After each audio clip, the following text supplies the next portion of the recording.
Hello, Scorpius Alva here with Chapter 5 of Parasitic Psychosis. Chapter 5 Aftershock. Sid. Sid is sitting in the rehab center in his room. He looks at his roommate and says, I hate it here. Well, it's not all bad, the guy says back to him. Yes, it is. I don't have a fucking problem. It's my birthday next week, and I want to celebrate, but I can't because I'm here. It's going to be my last year as a minor, and I want to get annihilated. I've been in this place 5 times in the last 2 years, and it obviously hasn't worked. The hell with it. I'm leaving again. This is bullshit. He packs his bags and heads towards the doorway. He stops and turns around, looks at his roommate, and says, Rat me out, and I'll slit your fucking throat. Yes, Sid. He sneaks out through the back and manages to leave via his usual escape route. He makes his way to Carissa's house and knocks on the door. She answers it and stares at him. I thought you were in rehab, she asks. I finished. No, you didn't. You told me that the last 2 times you broke out. Look, Save it. I don't want to hear it. We're through. Fine, whatever. See you, bitch. And she slams the door in his face. He decides to walk home.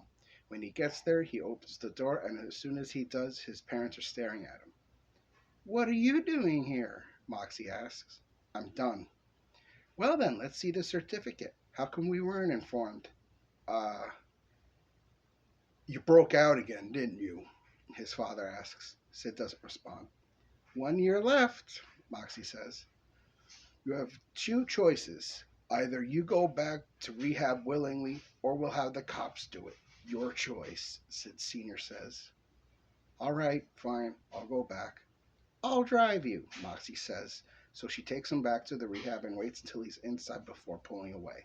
Sid immediately runs out and heads in the opposite direction and runs down the street as fast as he possibly can.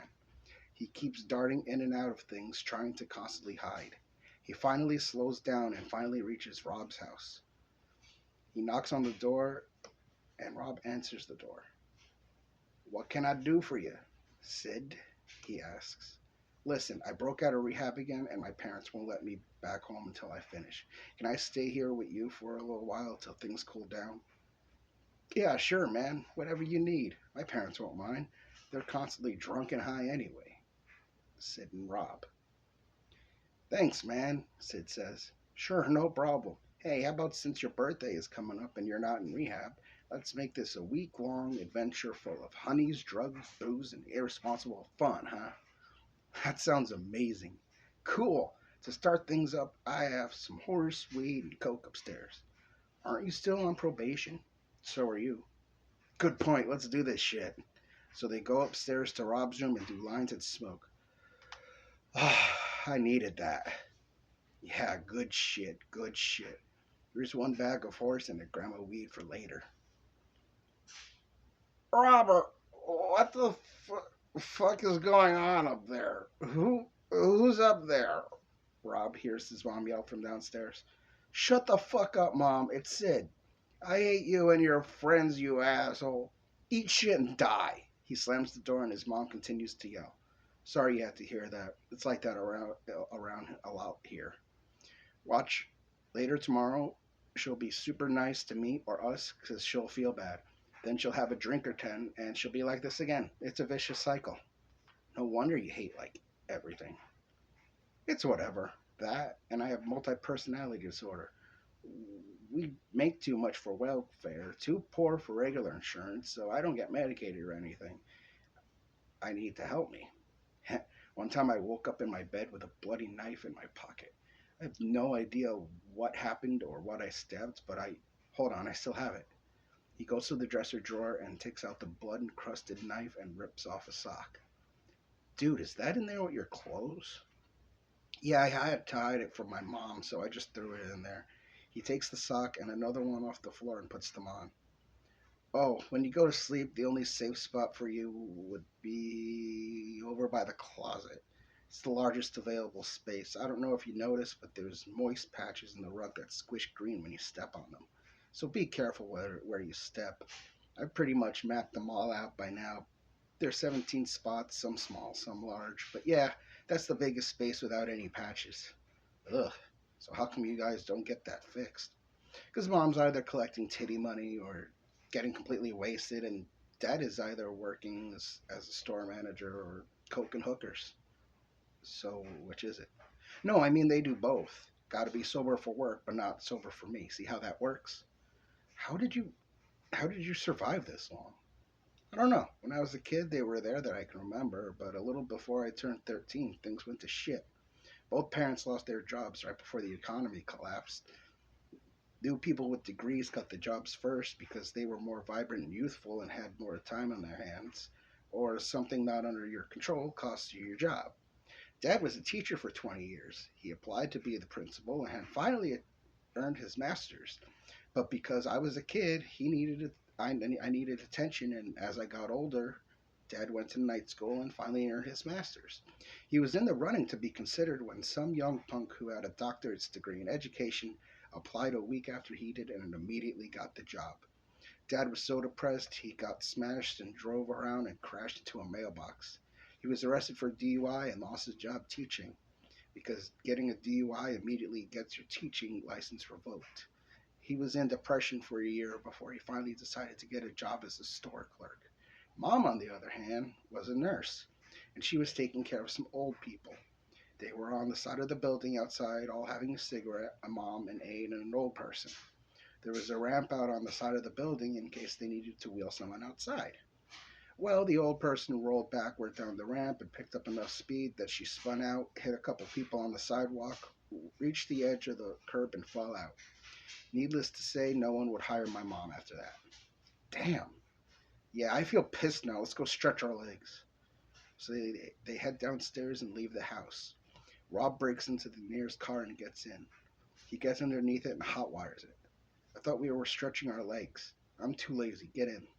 Sid gets into the car with him and he starts driving like a maniac, running into anything that wasn't bolted to the ground. He activates the car lighter and passes it to Sid. Start burning shit and throw it out the window. But just do it. So Sid grabs the nearest object off the floor and holds the lighter to it. It's not fine. He takes his own lighter out of his pocket and hands it to Sid. Sid lights the object on fire and throws it out the window. It lands in a nearby patch of grass and immediately lights. Oh shit! Rob slows down the car and bails out. He starts running and the car goes out of control. Sid takes the wheel and crashes into a tree. Within seconds, the cops arrive. Rob starts running as he hears the sirens behind him. He heads to Zach's house and bursts through the door and slams it and peeks out the window. Good, they didn't follow me. Rob and Carmela. Yeah, Bergsov's niece is here. Yeah, I think she's pretty much in. Didn't take much effort. I gotta go. I got someone here. He hangs up the phone. Who didn't follow you? Zach asks. The cops. I can't say the same for Sid, though. Oh shit, they better not follow you here. I'll turn you right in. I ain't going to jail. No way in hell. I would rather kill myself than go to jail. Damn, seriously? Hell yeah, I think I told you already. Rob looks out the window. I'm good. Good. Rob, this is Carmela. She caught me selling weed to her mom and she asked if she could try it. She said I was cute, but I told her I was too old for her. I told her I had a friend for her that's closer to her age. I didn't know I meant you. Nice to meet you. Uh-huh, she says. She's still a little too stoned. Virgin blood, you know, Zach says. How old is she? Just turned 14. She is hot. Give it a go, man. Take her upstairs. So he takes her upstairs. Hey. Oh, you're cute, she says. Yeah, hold on a second. He walks downstairs. What did you give her? We smoked and I gave her a hit of E.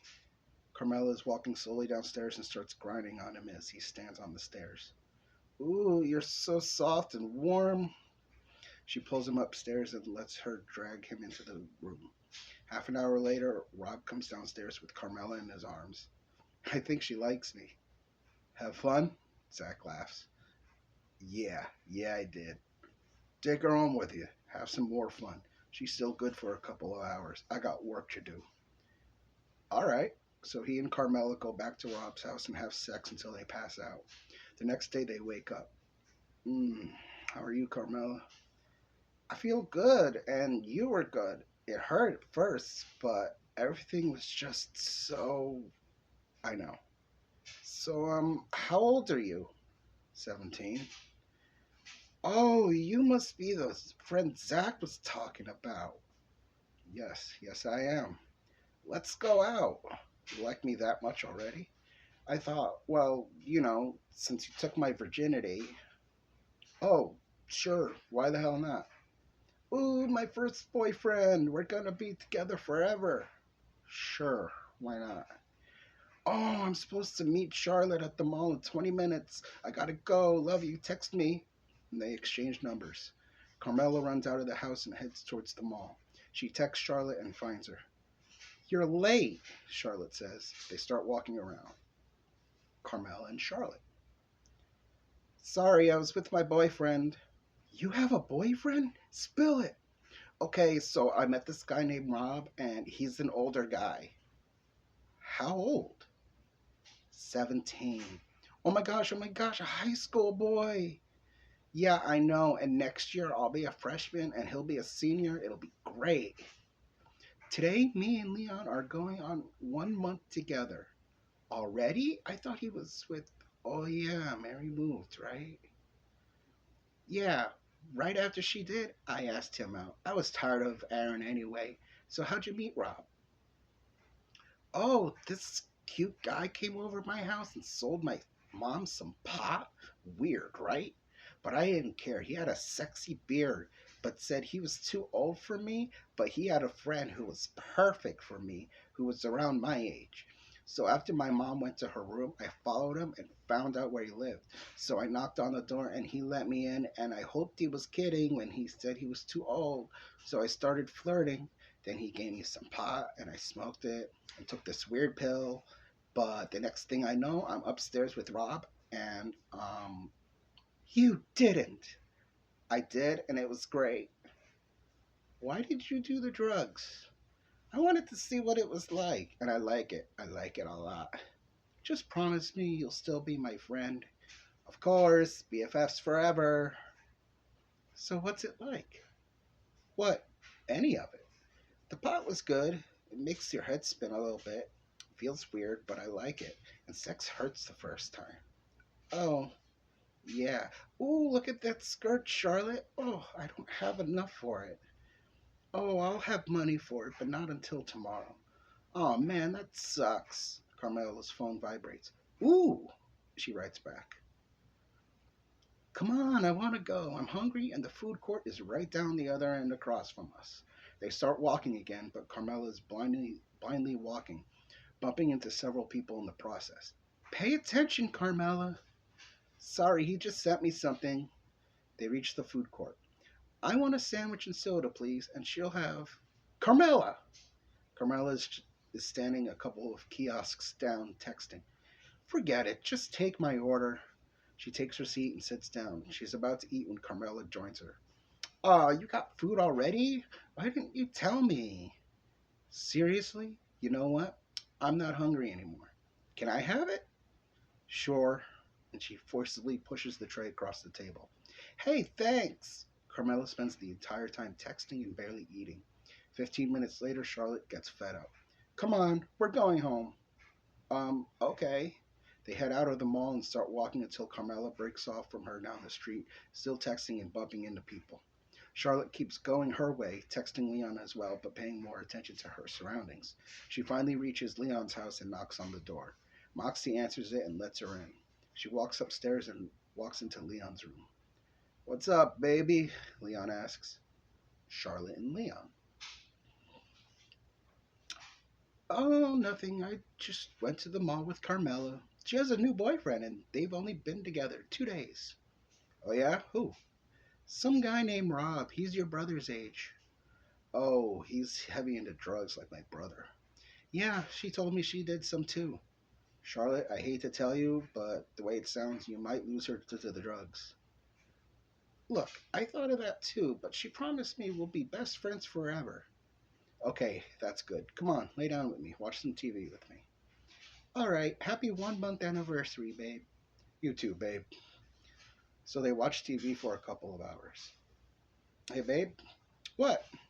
Come on, let's go hang out with Gabby. She just messaged me. All right, she says as she rolls her eyes. So they head down to the park and meet up with her. Hi, Leon, Gabriella says enthusiastically. Hi, Gabby, Leon says back.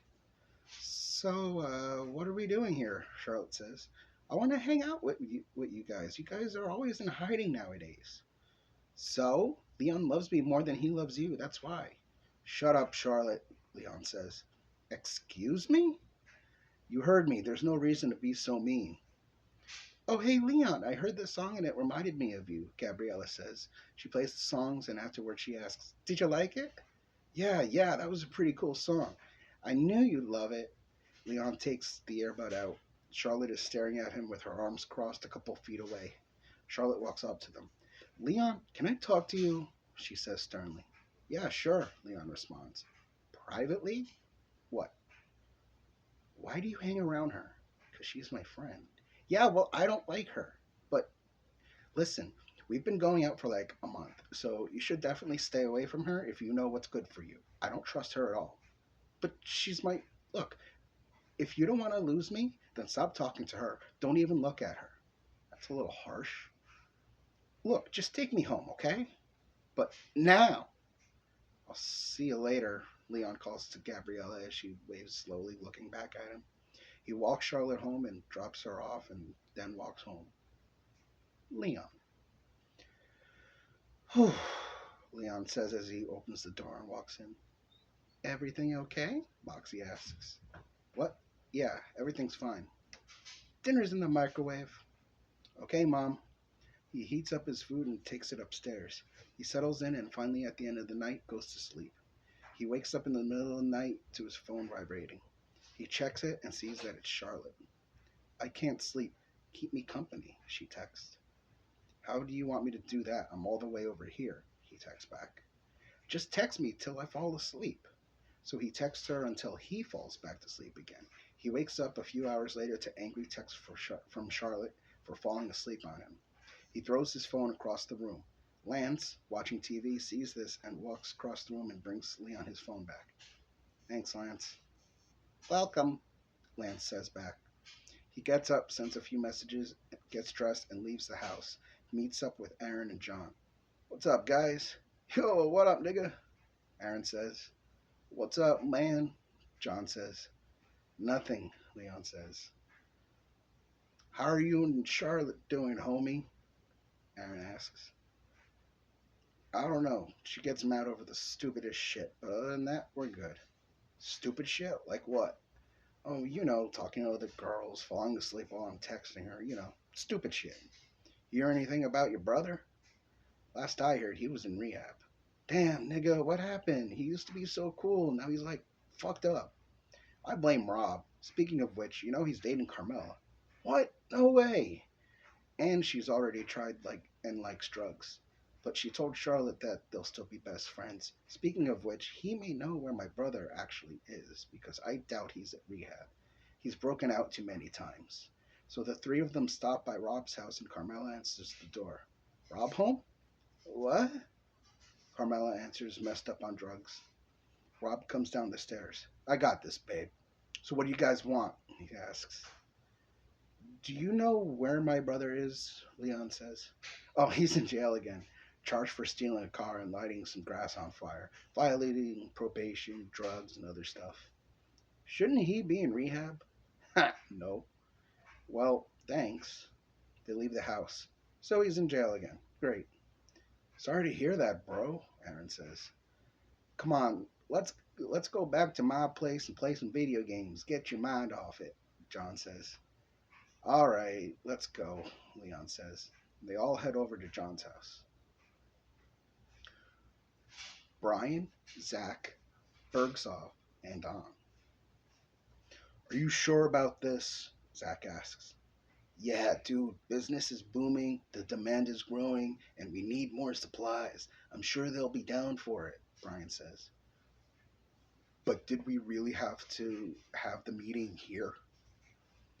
I'm sprinkling a little bit of incentive towards their way, and I'd rather not be in public. All right, but you've got balls inviting them both over. I figure if I'm telling the boss, we might as well have Don here too, considering he's got territory too. And my plan involves his territory anyway. Look, I asked them both, and they're both fine with talking with me together. All right, the last thing we need is a bloodbath. Ah, you got nothing to worry about. We're all partners, remember? Whatever. There's a knock on the door. Brian answers it to Bergsoff standing there. Carlos, good to see you, he says. Good to see you too, Bergsoff says. Have a seat. Don should be here soon. This must be a big deal for you, eh? I've got pictures and maps too. Oh? I have a business idea for you guys. You mentioned. Can I get you anything while we wait? Surprise me. There's another knock at the door, and there is a tall, fat man with slightly balding hair and a heavy New York accent. Hey, what's the special occasion? Don says. Big Don, welcome. Have a seat. Can I get you anything? Brian asks. A big fat line of your best stuff, preferably on the wider side. No problem. So what's so important you gotta drag our asses down here?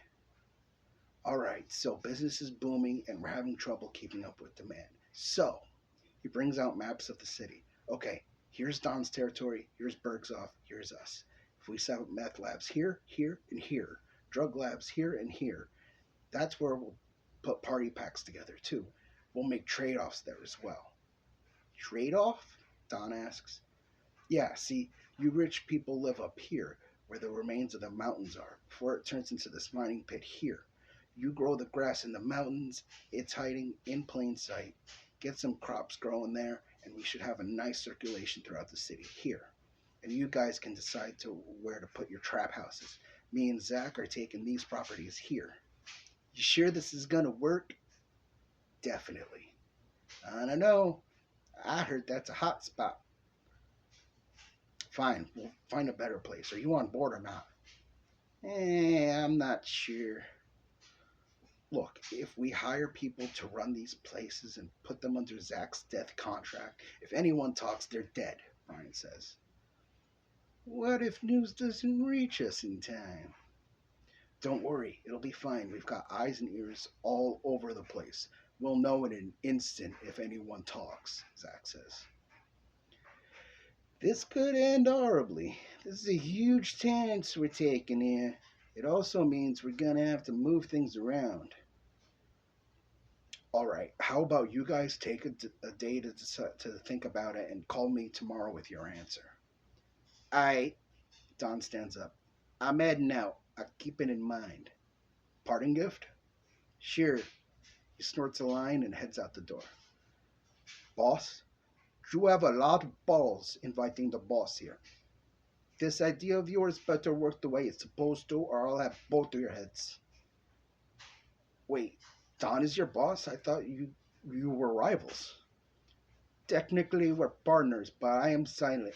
He's the face. He's the one handling the money. He pays the law to get off our backs. He runs the operation. I'm the ears and eyes of the street. He doesn't like to be bothered, so I hope for your sake you didn't just waste his time. So is that a yes? I'll think about it too. All right, fine. He offers him a line too, and he takes it. He leaves, closing the door behind him. Wow, they're actually considering, Brian says. See, I told you. Watch, we're going to end up owning the city when these two die. Then I can take half, and you can have half, Zach says. When they die? Yeah, down the line. They're already middle-aged now, so it shouldn't be too long. Maybe 10, 15 years, 20 tops, if not sooner, considering their line of work. Sounds like a lot of effort and waiting. It'll be totally worth it. We need a contingency plan. A what? In case we're ever busted. I'm killing myself. I'm not going to jail. I'll try to take some with me, though. I ain't going out like a bitch. You'd seriously die before going to jail? Once I go in, I ain't coming out. I'd die in that cell anyway, not living that hell. I gotta be honest with you, I don't want to end up in jail either. Cool, so we'll kill ourselves together. Or we could do a murder suicide if we can't get it to happen at the same time. No thanks, pussy. Shut the fuck up. Fine, what's your plan? I, I'll think of something. You're talking about contingency plans and you don't even have one. That's rich. At least I'm not adding it all. Bit extreme, don't you think? Not at all. It's the only solution that makes sense to me. And you're okay with death? You know there's no coming back, right? Exactly. All of my problems will be over, and I won't have to worry about anything else ever again because I'm dead. Shit, man. I think I'm gonna go for a walk. Later. He does the line and heads out the door. Later, man. And that is the end of chapter 5. If you like the story so far, please subscribe. Have a nice day.